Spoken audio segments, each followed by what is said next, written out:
ఛత్తీస్గఢ్లో ఆర్మీ చేపట్టిన ఆపరేషన్ కగార్లో మావోయిస్టులు పెద్ద సంఖ్యలో చనిపోయినట్లు తెలుస్తోంది. ఈ కాల్పుల్లో 42 మంది చనిపోగా 35 మంది మృతదేహాలను ఒకచోట చేర్చారు. 10,000 మంది సైనికులు కర్రెగుట్టలను చుట్టుముట్టి సుప్రీం కమాండర్ హిడ్మా సహా 350 మంది నక్సల్స్ను బందీలను చేసినట్లు సమాచారం. ఈ దశలో మావోయిస్టులు మరోమారు కూంబింగ్ ఆపాలని, చర్చలు జరపాలని కేంద్ర రాష్ట్ర ప్రభుత్వాలకు విజ్ఞప్తి చేసిన సంగతి తెలిసిందే. అయితే నక్సల్స్ ఏరివేత విషయంలో మరింత పట్టుదలతో వ్యవహరించిన సైన్యం గుట్టలపైకెక్కి కాల్పులకు దిగారు.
ఛత్తీస్గఢ్లో ఆర్మీ చేపట్టిన ఆపరేషన్ కగార్లో మావోయిస్టులు పెద్ద సంఖ్యలో చనిపోయినట్లు తెలుస్తోంది. ఈ కాల్పుల్లో 42 మంది చనిపోగా 35 మంది మృతదేహాలను ఒకచోట చేర్చారు. 10,000 మంది సైనికులు కర్రెగుట్టలను చుట్టుముట్టి సుప్రీం కమాండర్ హిడ్మా సహా 350 మంది నక్సల్స్ను బందీలను చేసినట్లు సమాచారం. ఈ దశలో మావోయిస్టులు మరోమారు కూంబింగ్ ఆపాలని, చర్చలు జరపాలని కేంద్ర రాష్ట్ర ప్రభుత్వాలకు విజ్ఞప్తి చేసిన సంగతి తెలిసిందే. అయితే నక్సల్స్ ఏరివేత విషయంలో మరింత పట్టుదలతో వ్యవహరించిన సైన్యం గుట్టలపైకెక్కి కాల్పులకు దిగారు.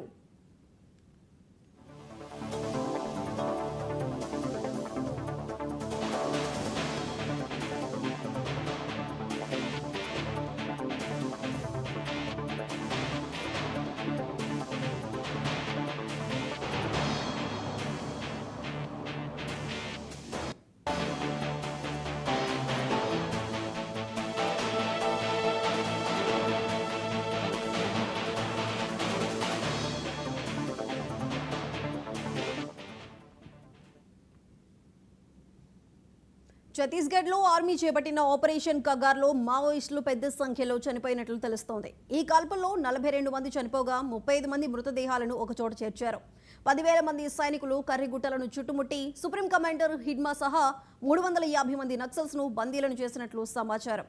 ఈ దశలో మావోయిస్టులు మరోమారు కూంబింగ్ ఆపాలని, చర్చలు జరపాలని కేంద్ర రాష్ట్ర ప్రభుత్వాలకు విజ్ఞప్తి చేసిన సంగతి తెలిసిందే. అయితే నక్సల్స్ ఏరివేత విషయంలో మరింత పట్టుదలతో వ్యవహరించిన సైన్యం గుట్టలపైకెక్కి కాల్పులకు దిగారు. ఈ ఆపరేషన్ కగార్కు సంబంధించి మరింత సమాచారం మా ఇన్పుట్ ఎడిటర్ నవీన్ అందిస్తారు. నవీన్, చెప్పండి.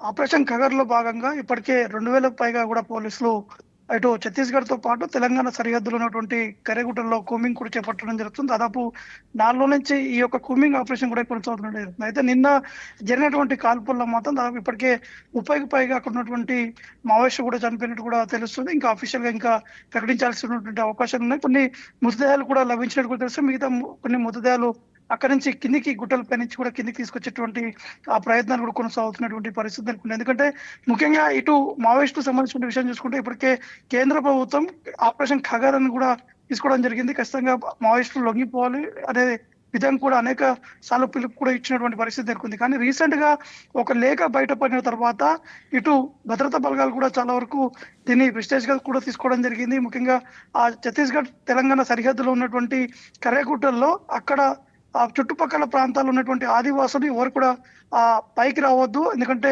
అటవీ ప్రాంతానికి రావద్దని చెప్పేసి ఇటు మావోయిస్టులు ఒక లేఖ కూడా విడుదల కూడా చేయడం జరిగింది. అయితే ఆ లేఖలో చూసుకుంటే మాత్రం స్పష్టంగా అక్కడ చుట్టుపక్కల ఉన్నటువంటి ఆదివాసులు కావచ్చు, వారందరూ కూడా జీవనాధారం కోసం అటు అటవీ ప్రాంతాల్లో కూడా ఎక్కువగా ఉంటారు కాబట్టి ఆ అటవీ ప్రాంతానికి రావద్దు, ముఖ్యంగా అక్కడ అన్ని బాంబులు కూడా పెట్టామని చెప్పేసి మావోయిస్టులు ఆ లేఖల్లో కూడా పేర్కొనడం జరిగింది. ఆ బాంబులు ఆ 2-3 చోట్ల పేరడంతో అక్కడ ఉన్నటువంటి 2-3 ఆదివాసులు కూడా గాయాలైనటువంటి సందర్భం కూడా నెలకొంది. కాబట్టి ఇటువంటి తరచుగా జరిగేటువంటి అవకాశాలు ఉన్నాయని చెప్పేసి ఇప్పటికే ఇంటెలిజెన్స్ తో పాటు అక్కడ ఉన్నటువంటి ఐజీ, ఛత్తీస్గఢ్ పోలీసులు, కేంద్ర బలగాలు వీరందరూ కూడా ఏకతాటిగా ఈ యొక్క కూమింగ్ ఆపరేషన్ కూడా చేయడం జరిగింది. నిన్న ఉదయం నుంచి ఈ యొక్క ఫైరింగ్ అనేది కూడా కొనసాగడం జరుగుతుంది. నిన్న రాత్రి ఒక దగ్గర ఆ మావోయిస్టులు పెద్ద సంఖ్యలో ఉన్నారని చెప్పి గుర్తించిన తర్వాత అక్కడ ఈ కూమింగ్ వెళ్ళినటువంటి భద్రతా సిబ్బంది అంతా కూడా వారు ఒకసారిగా కాల్పులు జరపడం జరిగింది. ఒకరిపై ఒకరు కాల్పులు జరిగే దాదాపు 6 గంటల పాటు ఈ కాల్పులు జరిగిన తర్వాత అక్కడ 30కి పైగా కూడా మావోయిస్టులు చనిపోయిన కూడా తెలుస్తుంది. అంటే ఇందులో